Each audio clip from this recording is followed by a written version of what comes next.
the National Broadcasting Company presents Joel McCrea in Tales of the Texas Rangers.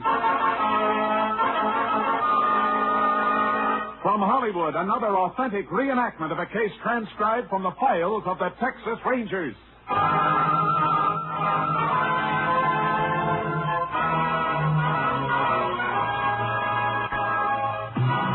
Tales of the Texas Rangers, starring Joel McCrea as Ranger Jace Pearson. Texas, more than 260,000 square miles, and 50 men who make up the most famous and oldest law enforcement body in North America.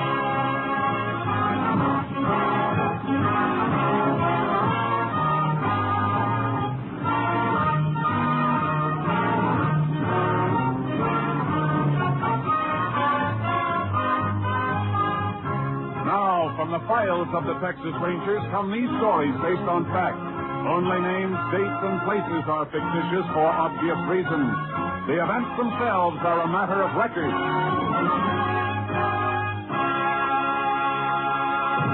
Case for tonight, open and shut.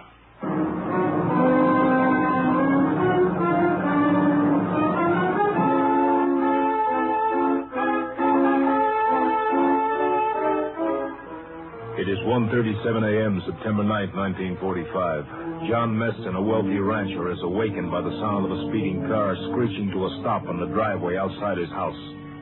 Seconds later, he jumps out of bed and reaches for a robe as the downstairs door opens. His daughter, Connie, comes up the stairs screaming hysterically. Connie, baby.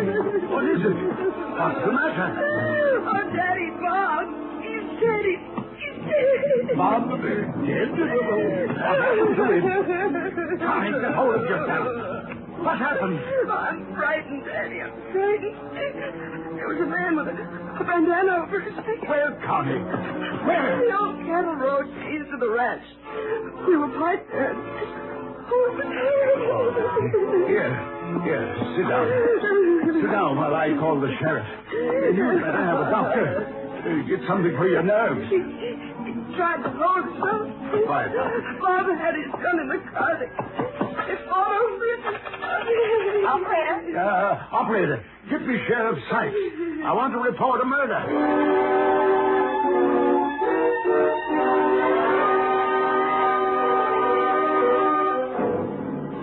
Connie Meston was in no condition to be questioned, and Sheriff Sykes had only an incoherent story to follow. He called the Texas Rangers. Ranger Jace Pearson was assigned to the case. He arrived at the Meston Ranch shortly before dawn. Might as well wait here in the library, Ranger. The doctor's still in with the girl. She's had a mighty bad shock. Does he tell you where it happened, Sheriff?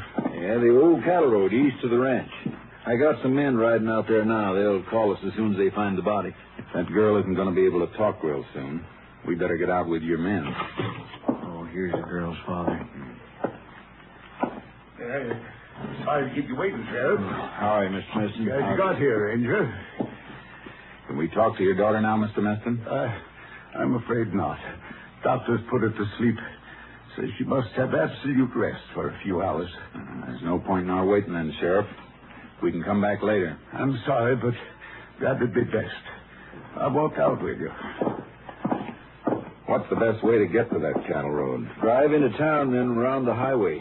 Be shorter to cut across the ranch on horses. You got yours in your trailer. Maybe Mr. Meston will lend me one. Take your pick of the stable, Sheriff.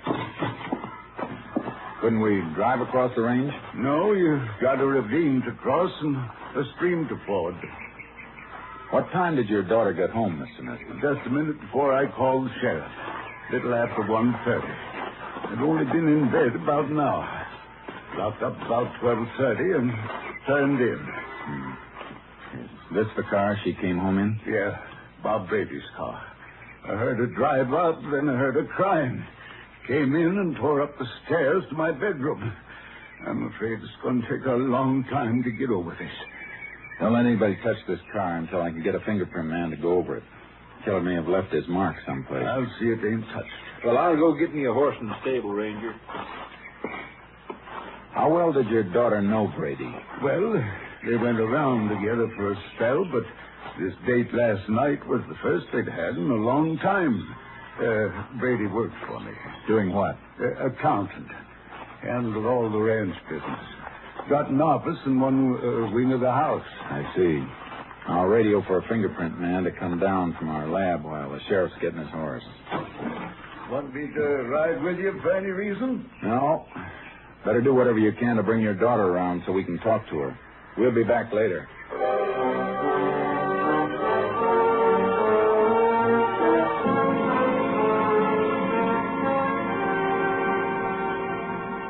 I made my radio call, and then Sheriff Sykes and I cut across the ranch to the old road. The riders had just found Bob Brady's body. Nothing had been touched. The riders waited while the sheriff and I went over the ground. Standing right beside the car when he was killed. The car tracks are heaviest here where it was parked. Yeah. Brady and the girl have been walking around, though. The prints go over that way and then turn around and come back here to the body. There's a third set of prints mixed in with theirs. Yeah, must be the killers. Yeah. Came up the road here and stopped beside the car and walked on again. Heavy powder burns on Brady's coat. He was shot from close up. I only saw the girl for a minute. Couldn't make much out of what she was saying, but I think Brady was killed with his own gun. How come? Carried an automatic in the glove compartment of his car. He toted quite a bit of the ranch's cash on him sometimes. It's funny the killer didn't use his own gun, unless he didn't have one. Well, the girl said Brady tried to get his gun from the car. The fellow took the gun away from Brady and killed him. So I guess he couldn't have had a gun of his own. It doesn't make sense. He was taking a mighty big chance, staging a holdup if he wasn't armed. Although I guess it was robbery, all right. Brady doesn't seem to have a cent on him. No wallet, no wristwatch, nothing. Yeah, no doubt about the motive. Well, I guess I better have the body moved into town. Deputy can notify Brady's mother. Yeah. And better order an autopsy report.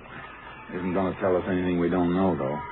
Keep a couple of your riders here. Sure thing, but what do you want them to do? Beat the brush and look for Brady's gun. And while they're looking, we can follow this extra set of tracks and see where they lead.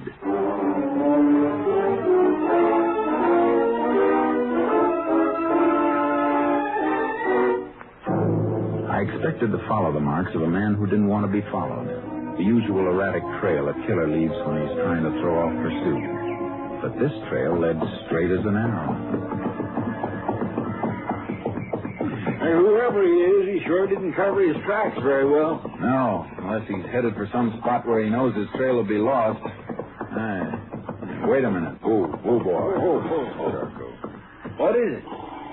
Trouble may start here. Yeah, turned off the road into the fields.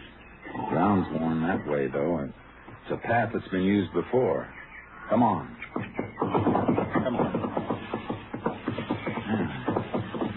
The grass has been trampled from regular use. Anybody live out here you know of? Nope. Yeah, an old shack about 1.5 miles across. Used to be a lime house. Owner rented to a Mexican.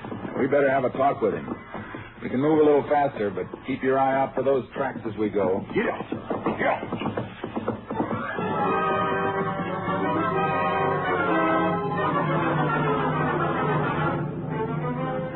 We reached the shack, and the earth around it were the boot prints of a man. They matched the ones we'd been following.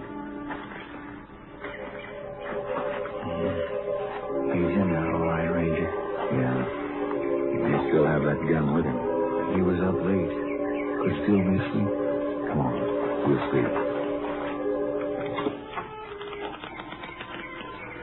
There he is. Still in bed. Quiet. Take a look at these boots. Right beside his bunk. Bent nail in the heel of one of them. Yeah, the march we've been following, all right. He's our boy. All right, you. Wake up. Who's that? Come on, get up. Chris, what have I done? Why'd you come here? What's your name? Jose Morales, senor. Where were you last night? What? I walk into town. Anybody see you there? Sí, senor. The man in the package store. I stopped there to buy a bottle of wine. There's the bottle on the table. What time did you leave town, Morales? It was almost midnight, I think. And you walked home, too? Sí, senor, sí. But why are you asking all these questions? I don't know it. How long does it take you to walk back here? Hour, maybe more. I don't have a watch, senor. Are you sure you don't have a watch now? Yes, I never owned one. How about a gun? I don't have a gun. How did you come when you came home? Well, I don't remember, senor. I just walked. Well, you better remember. You came up the cattle road. We followed your boot tracks. Were you alone all the time? Sí, alone. You didn't see a car parked on the cattle road? Sí, senor. Sí. There is man and girl there. They will remember that they see me there. What's that? Hold it, Sheriff. Go ahead, Morales. When did they see you? On the way home, I passed by the car. I think maybe the car is broke down. So I took a look inside, but there's nobody there. Uh-huh. And then I walk a little further. I meet a man and girl. I asked them, is something wrong with the car? Go ahead. Well, they told me no. So I just come away. Senor, if you can find them, they will remember. They can tell you I was there. This man's walking himself right into the electric chair, Jace. Yeah, too easy. You better get dressed, Morales. You're coming with us. But why, senor? What have I done? You'll find out later. Just get dressed. Let's plumb this shack, Sheriff. See if we can find that gun.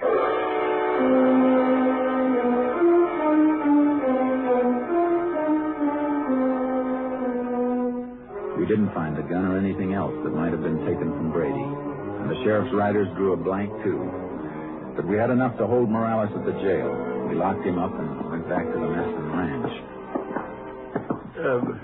Before you speak to my daughter, gentlemen, I want to ask you to kind of take it easy. In here. Connie, it's Sheriff Sykes and the Ranger. Howdy. Miss Connie? Hello. Miss Meston, would you mind telling us just what happened last night? Well, Bob called me, Bob Brady.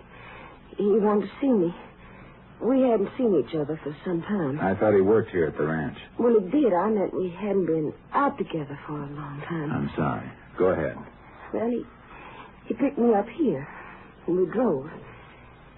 Then we parked up the cattle road. Lots of young folks parked there on and off, Ranger. It's sort of a lover's lane. We'd been there quite a while talking.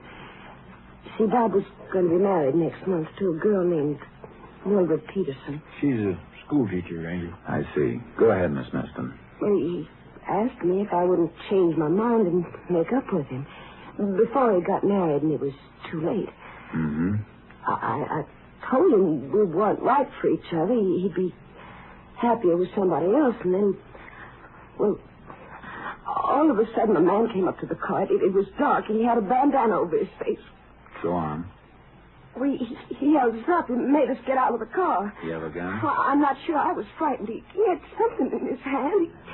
He took Bob's wallet and his watch, and then he told us to stay right where we were. Didn't he take anything from you?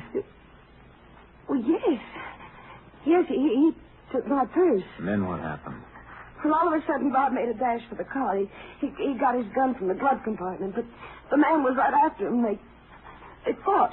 The man got the gun away from Bob, and he shot Bob and ran away. Gentlemen, if you don't mind, Just I another think that... second, Mr. Meston. Miss Meston, what were you wearing? Well, just a plain blue taffeta dress. It's right there on the chair. After that, you took Brady's car and drove back here, and your father called the sheriff, is that right? Yes, sir.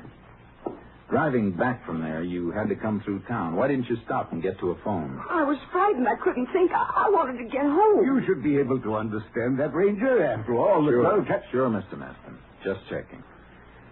You said you were in bed and heard your daughter drive up, is that right? Yes, I told you before. I locked up and turned in about 12:30.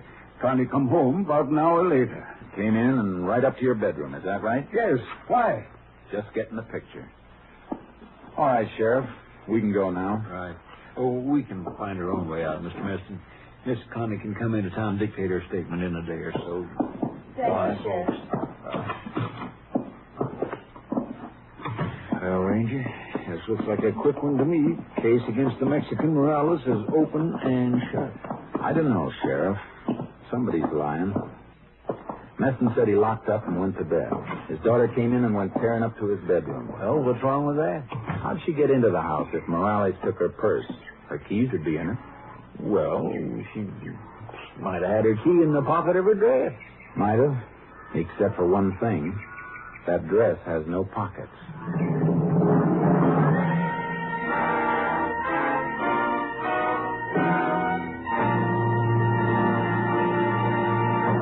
In just a moment, we will continue with Tales of the Texas Rangers, starring Joel McClay as Ranger Jace Pearson.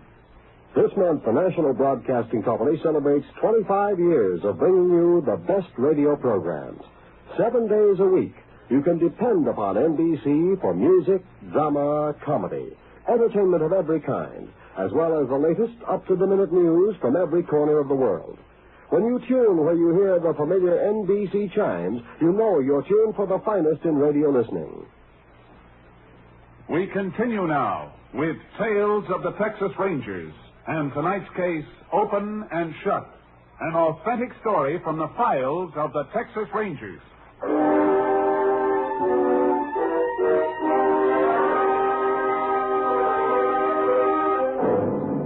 I checked on Morales' story as best I could. He had been in town, and he had bought a bottle of wine to take home with him the night of the murder. But when I got back to the jail, the sheriff had evidence piling up against the Mexican. Your fingerprint crew dropped off copies of prints they found on Brady's car. Uh-huh. These prints were found only on the door of the car. Now, compare them with these. Yeah, same man, all right. Matching set of the prints I rolled off Morales when we brought him in. He must have done it. Maybe, but I'm not convinced. I'll see you later. Here, where are you going, Ranger? To see Brady's mother and the girl he was going to marry.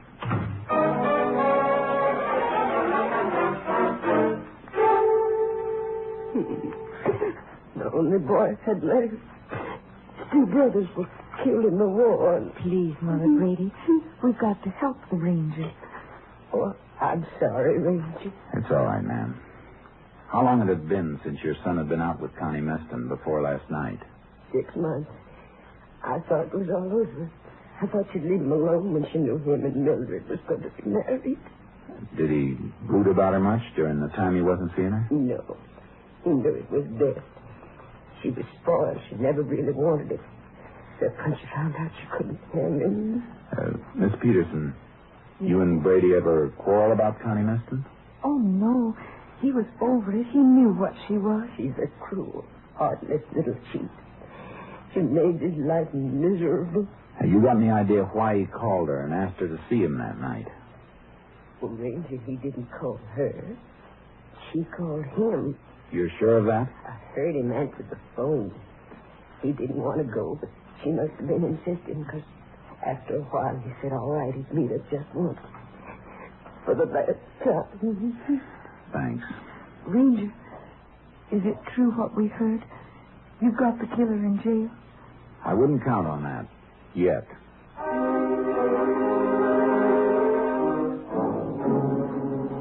I went back to the jail and questioned Morales again. He was frightened, but his story never moved an inch from what he told us the first time. Then I saw the sheriff. I spoke to District Attorney, Jace. He thinks we got enough to take the grand jury for an indictment.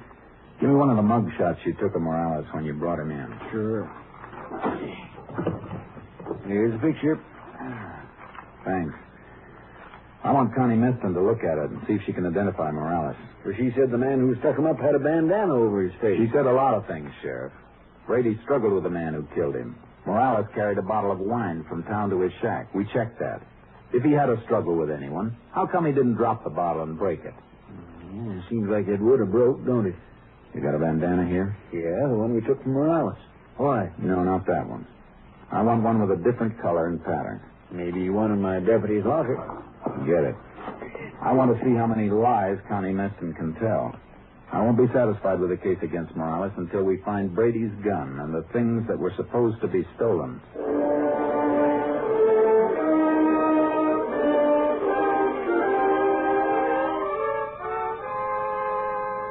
I went back to the Meston Ranch the next morning. Connie Meston was taking Brady's death hard. As hard as a rock. She wasn't at the ranch house. She was near the corral, training a jumper to take a fence. All right, right, come on, boy, now. Let's go. Come on. Oh. Now. Back again. Come on. Come on. Come on, I said. Well, I'll teach you to balk. When I want you to jump, you'll jump. Come on. Take it easy with that horse. Oh.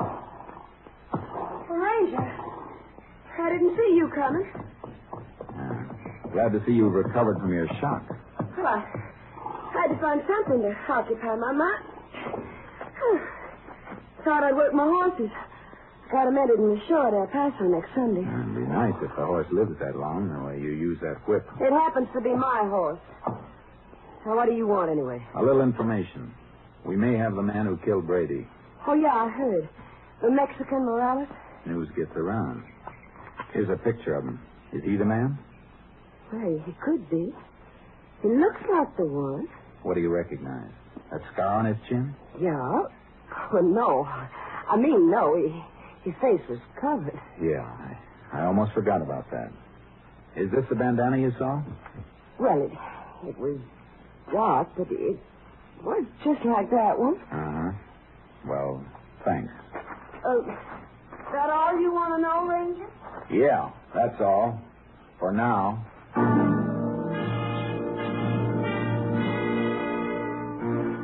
I saw Connie Meston's father as I was leaving the ranch. He seemed pale and shaky seeing me there. I was certain that Connie Meston was lying all the way. The sheriff dropped a bombshell in my lap when I got back to the jail.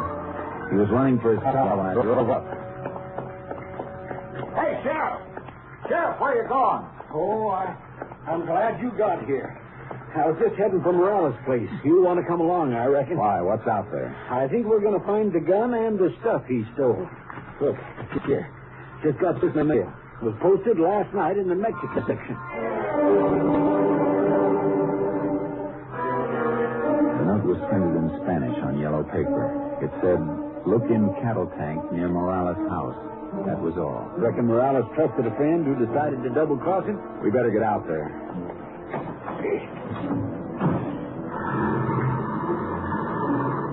Well, there's no doubt about this case now, Ranger. We find that gun, and Morales is headed for the electric chair for sure.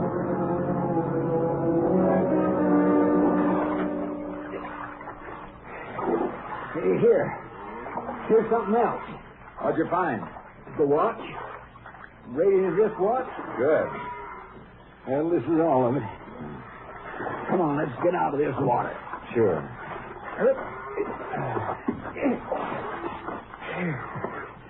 Nice haul.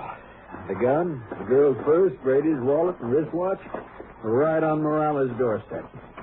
That's the end of this case. No, it isn't. Oh, now, Jay. Look at these things, Sheriff. Look at the muzzle of this gun. It's clogged solid with dirt, packed tight. Well, always some mud in the bottom of a cattle tank. Yeah, but this isn't mud. It's packed earth, and it's packed so tight it didn't dissolve in the water.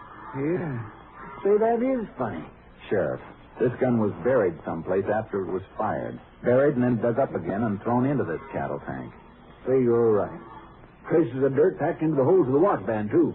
And in the wallet. Sure. But look at this purse. The purse wasn't buried, or the same dirt would be jammed in a metal frame. Connie Meston's keys. She had them when she ran home after Brady was shot. She brought the purse with her to plant with the stuff she dug up after she knew Morales was under suspicion. You mean she killed Brady, buried the evidence before she went home to make it look like robbery? Yeah, because the real motive was jealousy. You hold Morales another 24 hours. That'll be long enough to get what we need. Then Connie Meston can take his place. But you got no proof on her. I'll send that anonymous note through to the handwriting division at our lab. They can get a sample of Connie Meston's writing from horse show registration blanks at El Paso for comparison. Yes, but will that help, Ranger? After all, the note is printed, and it's in Spanish. There'll still be similarity in letter formations. Besides, registration blanks usually ask for printed information on breeding and identification. If Connie Meston wrote that note, Lab will know it.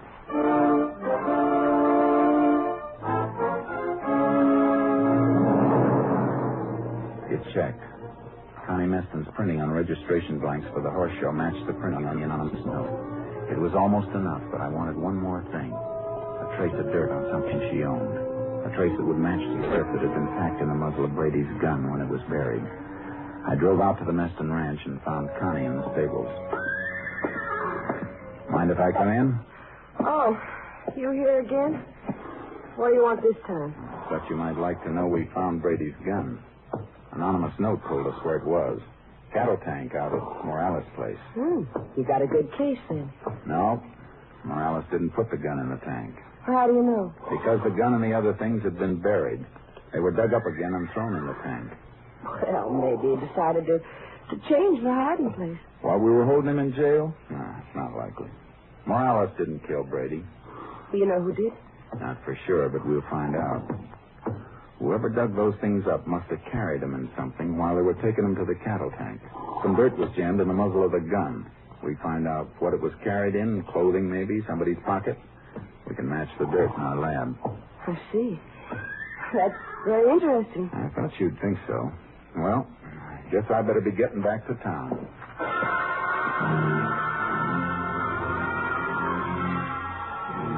I drove away from the ranch and parked behind some trees that gave me a view of the stable. A minute after I left her, Connie Meston came out, riding like the wind. I unloaded charcoal from the trailer and followed her, always keeping cover between us. She didn't seem to be carrying anything to dispose of, but all of a sudden she came to a stop by a stream. She took the saddlebags and started to shake them out over the water. Oh, boy. All right, Charcoal, let's go. Get up, boy. Get up. Stay right where you are, Miss Meston. What are you doing, guys? What's the matter with you? I'll take those saddlebags. Sure. Any log and empty them into a stream? None that I know of. Well, take them then, Ranger, because they're empty. Not as empty as you wish they were. And a few grains of dirt stuck in the seam. That's all we're going to need. Well, you can't make anything out of that. Oh, I got a few other things. That anonymous note in Spanish matched the registration blanks you sent into El Paso. I don't think you'll be showing your horses Sunday. Why, you... Give me that whip. You won't be using this again either. Now, get on your horse and ride for the house.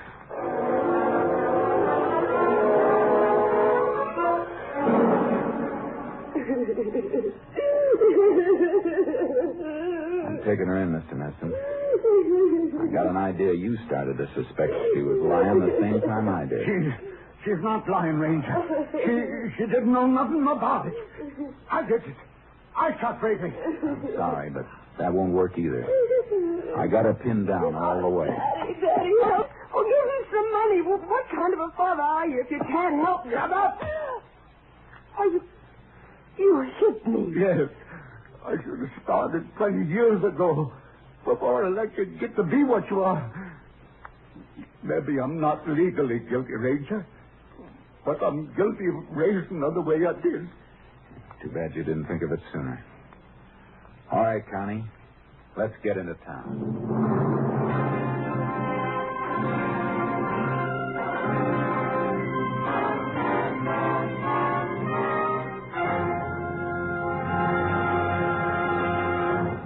Connie Meston's trial was spotted with hysterics that failed to convince the court, although she maintained she was innocent in the face of overwhelming evidence against her. Then, as the trial neared a close, she changed her plea to guilty, and in an effort to avoid a death sentence, she confessed. She was sentenced to the women's prison at Huntsville for 50 years. Next week, Joel McRae in another authentic reenactment of a case from the files of the Texas Rangers.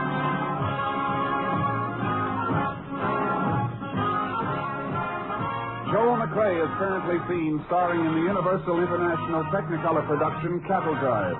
The cast included Tony Barrett, Joan Banks, Francis X. Bushman, Farley Bear, and Vivi Janis. Technical advisor was Captain M.P. Lone Wolf Gonzaullas of the Texas Rangers.